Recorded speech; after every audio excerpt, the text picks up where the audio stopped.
आज भी कई लोग कहते हैं कि कृष्ण भगवान ने तो अर्जुन को अपने ही परिवारजनों को मारने के लिए कहा था, लेकिन क्या सच में ऐसा था?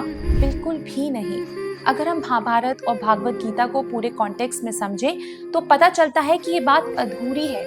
महाभारत कोई साधारण फैमिली डिस्प्यूट नहीं था।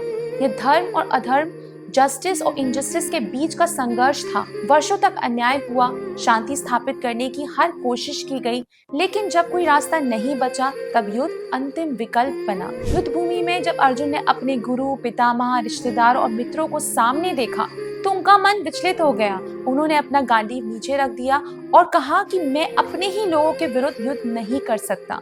और यहीं से भागवत गीता का वास्तविक संदेश शुरू होता है। श्री कृष्ण ने अर्जुन से कभी ये नहीं कहा कि जाओ अपने परिवार वालों को मार दो।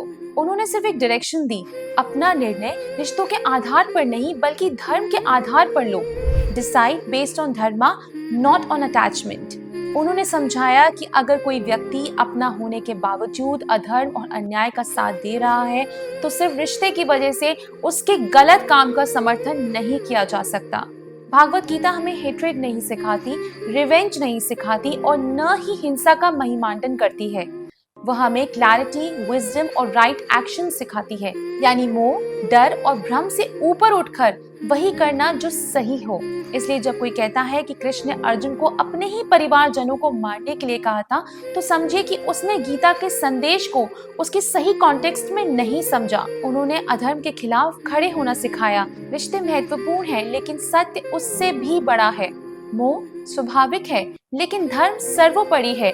और श्री कृष्ण का संदेश हिंसा नहीं बल्कि सही निर्णय लेने की बुद्धि और अपने कर्तव्य का पालन करना है। The battle was never about people, it was always about dharma, choosing what's right even when it's difficult, not escaping your duty but fulfilling it with wisdom. And that's the real essence of Bhagavad Gita.